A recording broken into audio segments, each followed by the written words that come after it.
नमस्कार, आपका स्वागत है जस हिंदी में। मैं हूं आपके साथ राशि और अब वक्त हो गया है कुछ अच्छी खबरों का। तो आइए बढ़ते हैं आज की पहली गुड न्यूज की ओर।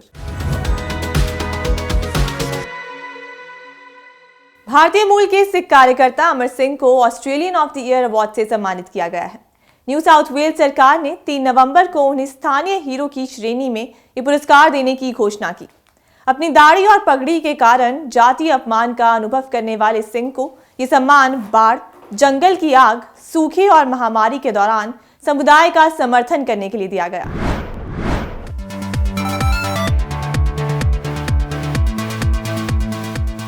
सरकार ने अमर सिंह की टीम के सभी कार्यकर्ताओं को राष्ट्रीय महत्व का बताते हुए जोर दिया कि उन्होंने देश के लिए बड़ा काम किया है, जो पूरे समुदाय की उपलब्धियों का सम्मान है। सिंह ने 7 साल पहले टर्बन्स फॉर ऑस्ट्रेलिया नामक धर्मार्थ संगठन की स्थापना की, जो प्राकृतिक आपदाओं से प्रभावित विस्थापितों और कमजोर लोगों का समर्थन करने की दिशा में काम करता है। बहुसंस्कृतिवाद और सामाजिक एकता के प्रमुख पैरोकार अमर सिंह ने अपनी दाढ़ी और पगड़ी के कारण जातीय अपमान का अनुभव किया है। उधर सिंह का मानना है कि दूसरों की मदद करना धर्म, भाषा या सांस्कृतिक पृष्ठभूमि तक सीमित नहीं होना चाहिए। उनका संगठन टर्बन्स फॉर ऑस्ट्रेलिया पैकेज और पश्चिमी सिडनी में खाद्य असुरक्षा का सामना कर रहे लोगों को 450 भोजन व किराना हैम्पर्स बांटता है। संगठन ने सूखे का सामना कर रहे देश के किसानों को घास वितरित की, साथ ही बाढ़ पीड़ितों की मदद की और कोविड-19 लॉकडाउन के दौरान कमजोर लोगों को भोजन बांटा।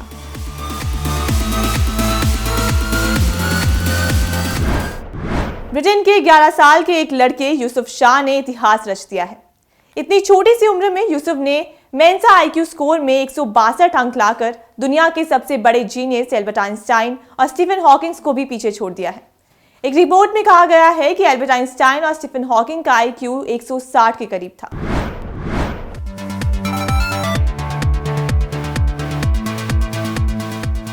यूसुफ शाह ने तय किया था कि वो हाई स्कूल की तैयारी करते समय ही परीक्षा की भी तैयारियां करेगा। दोनों के सिलेबस लगभग एक जैसे हैं। उनके पिता इरफान शाह ने कहा कि तैयारी करने के लिए ये एक कठिन परीक्षा है। हमने वही किया जो हम पहले से कर रहे थे। आईक्यू टेस्ट के लिए कुछ खास तैयारी नहीं की थी। स्कूल में हमेशा से ही हर किसी को लगता था कि शाह के माता पिता ने तय किया था कि वो हाई स्कूल की तैयारी करते समय ही मेंसा परीक्षा की भी तैयारियां करेंगे। दोनों पढ़ाई में बेहद स्मार्ट है। इस टेस्ट के लिए यूसुफ शाह को 3 मिनट 15 प्रश्नों का उत्तर देना था, लेकिन उसने गलती से 3 मिनट को 13 मिनट सुन लिया और अपने सवालों के जवाब देने में अपना समय लिया। इसके बाद भी यूसुफ ने अच्छा प्रदर्शन किया। उनका बेटा ऑक्सफोर्ड या कैम्ब्रिज यूनिवर्सिटी में गणित की पढ़ाई करना चाहता है। यूसुफ के पिता बताते हैं कि उनमें छोटी उम्र से ही प्रतिभा के लक्षण दिखने शुरू हो गए थे। उन्होंने कहा, मैं अब भी उससे कहता हूँ कि तुम्हारे डैडी अब भी तुमसे ज्यादा स्मार्ट है।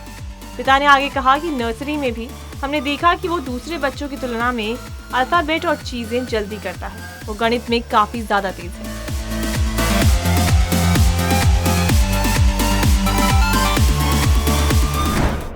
भारत का अंतर्राष्ट्रीय व्यापार मेला प्रगति मैदान में एक बार फिर वापसी कर रहा है। इंडिया इंटरनेशनल ट्रेड फेयर को भारत के सबसे बड़े व्यापार आयोजन के रूप में जाना जाता है। इसके जरिए बड़े, छोटे और मध्यम स्तर के व्यापारी सभी एक साथ एक छत के नीचे आते हैं और एक दूसरे से सीखते हैं। यह आयोजन भारत व्यापार संवर्धन संगठन द्वारा किया जाता है।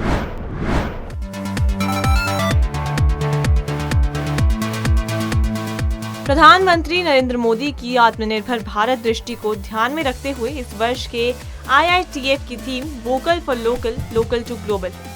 ये मेला 14 नवंबर को शुरू हुआ और 27 नवंबर तक चलेगा। मेले में देश भर से 2000 से अधिक प्रदर्शक भाग लेंगे। IITF का 41वां संस्करण 14 नवंबर को प्रगति मैदान में हुआ। IITF 2022 के व्यावसायिक दिन 14 नवंबर से 18 नवंबर तक होंगे, तो वहीं आम जनता के लिए सामान्य दिन 19 नवंबर से 27 नवंबर तक। इसका मतलब है कि 19 नवंबर से आम लोगों को मेला देखने की इजाजत होगी। आपको बता दें कि इस मेले में आप सुबह 10 बजे से शाम 7:30 बजे तक घूम सकते हैं। हालांकि शाम 6:30 बजे के बाद किसी को एंट्री नहीं दी जाएगी। आप मेले में सुप्रीम कोर्ट मेट्रो स्टेशन के गेट नंबर 10 और भारत मार्ग गेट नंबर 4 से एंट्री ले सकते हैं। इस साल IITF 2022 में बिहार पार्टनर स्टेट है, जबकि उत्तर प्रदेश और झारखंड फोकस स्टेट्स हैं। भारत अंतर्राष्ट्रीय व्यापार मेला 2022 में भाग लेने के इच्छुक लोग अपने टिकट ऑनलाइन बुक कर सकते हैं। टिकट्स ऑनलाइन खरीदने के लिए वेबसाइट पर डिजिटल रूप से खरीदा जा सकता है।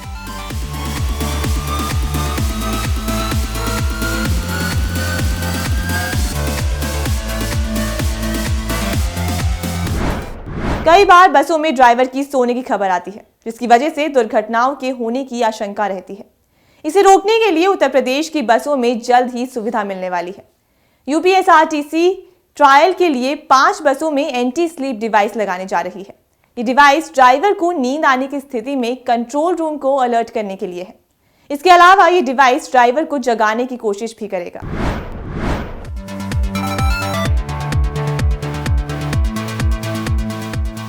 यूपीएसआरटीसी के एमडी संजय कुमार ने ट्रायल के लिए 5 बसों में डिवाइस लगाने को कहा। ये एक सेंसर आधारित डिवाइस है, जिसे ड्राइवर के ठीक सामने इस तरह रखा जाएगा कि इसका कैमरा ड्राइवर की ड्राइविंग करते समय और बस के चलते उसके चेहरे के भावों को कैप्चर कर ले। टेक्नोलॉजी विंग के साथ काम करने वाले अधिकारी ने कहा कि डिवाइस को ड्राइवर की सीट से भी जोड़ा जाएगा। जैसे ही ड्राइवर पलक झपकना बंद करेगा या डिवाइस को आंख की कोई हलचल नहीं दिखाई देगी, तो ये एक तेज बीप बजाएगा और साथ ही उसे जगाने के लिए ड्राइवर की सीट को वाइब्रेट करना शुरू कर देगा। साथ ही कंट्रोल रूम को अलर्ट कर दिया जाएगा।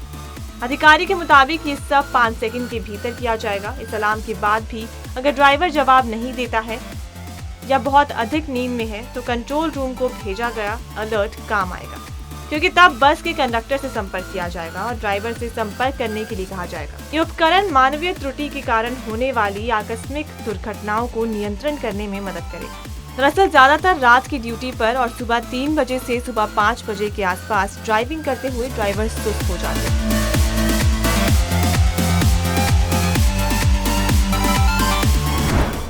भारत को अपने रेलवे नेटवर्क के लिए जाना जाता है। अब जल्द ही पारंपरिक रेलवे सिग्नलिंग सिस्टम में बड़े पैमाने पर बदलाव होने जा रहा है। जल्द ही भारत में बिना इंसानी ड्राइवरों के भी ट्रेन चलती दिखेंगी। भारत इलेक्ट्रॉनिक्स लिमिटेड ने Delhi metro rail corporation limited के साथ संयुक्त रूप से एक स्वदेशी ट्रेन कंट्रोल सिस्टम शुरू करने के लिए एक समझौते पर हस्ताक्षर किए।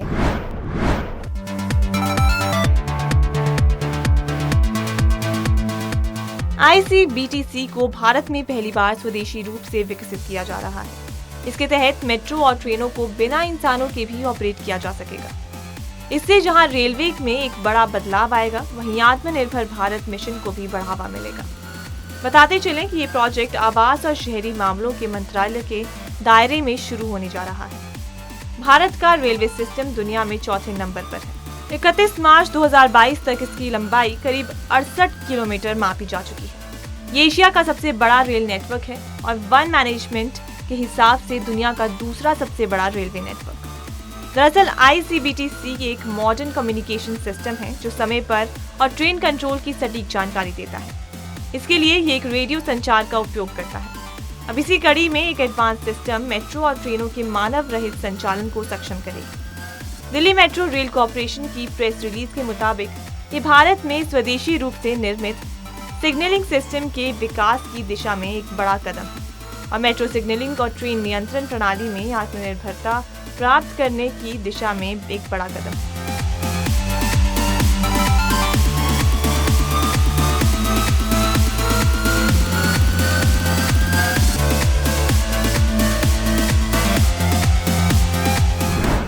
हिमाचल प्रदेश के किन्नौर जिले में ड्रोन से सेब को एक स्थान से दूसरे स्थान तक पहुंचाने का ट्रायल सफल रहा। ये ट्रायल किन्नौर के निचार गांव में किया गया। विग्रो कंपनी के मैनेजर दिनेश नेगी ने बताया है कि ट्रायल के दौरान 20 किलो सेब की पेटी डोगरी से निचार गांव तक सफलतापूर्वक पहुंचाई गई।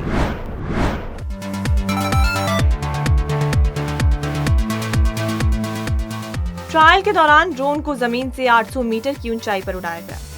उन्होंने बताया कि कंडा से निचार गांव तक लगभग 9 किलोमीटर का सफर तय करने में 2 घंटे से ज्यादा वक्त लगता है। ड्रोन से इस दूरी पर 20 किलो सेब की पेटी पहुंचाने में 7 मिनट का वक्त लगा। दिनेश ने बताया कि कंडा से सेब को निचार गांव तक पहुंचाने में कई बार 3 से 4 दिन लग जाते हैं। इससे सेब की क्वालिटी प्रभावित होती है, इसलिए क्षेत्र के लोग लंबे समय से ऐसी तकनीक पर विचार कर रहे थे जिससे सेब को समय पर मंडी तक पहुंचाया जा सके। दिनेश नेगी ने बताया कि आरंभिक ट्रायल सफल रहने के बाद उनका फोकस अब 100 किलो सेब एक साथ मंडी तक पहुंचाने पर रहेगा। इस दिशा में अब प्रयास किए जाएंगे। ये ट्रायल विग्रो कंपनी ने गुड़गांव आधारित स्काई वन कंपनी के संयुक्त तत्वावधान से किया गया। इसमें टेक्नोलॉजी स्काई वन कंपनी की है, जबकि फील्ड वर्क विग्रो कंपनी कर रही है। ड्रोन से सेब ढुलाई का ट्रायल सफल रहना बागवानों के लिए काफी अच्छी खबर है। प्रदेश के किन्नौर, चंबा, शिमला, मंडी, कुल्लू और लाहौल स्पीति में कई दुर्गम क्षेत्र ऐसे हैं जहां से सेब को मंडी तक पहुंचाना किसी चुनौती से कम नहीं। ऐसे में ड्रोन ने बागवानों को उम्मीद की एक किरण दिखाई है।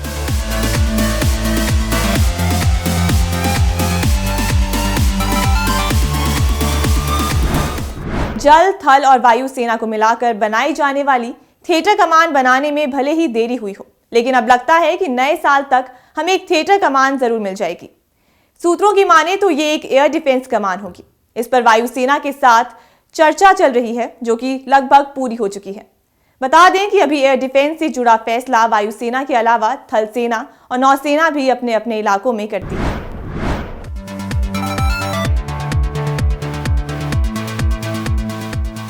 सूत्रों ने बताया है कि बनने वाली पहली थिएटर कमान एयर डिफेंस कमान होगी, जो कि मार्च 2023 से पहले आकार लेगी।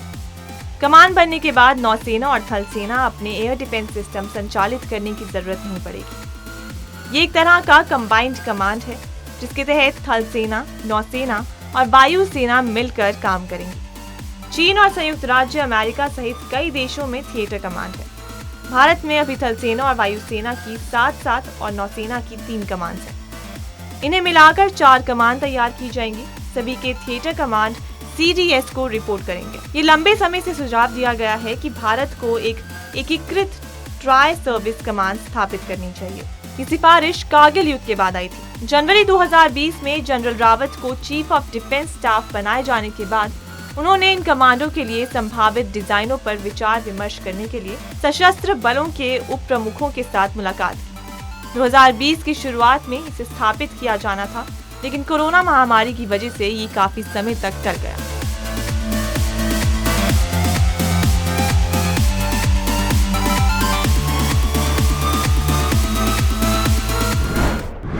गुड न्यूज में आज के लिए सिर्फ इतना ही।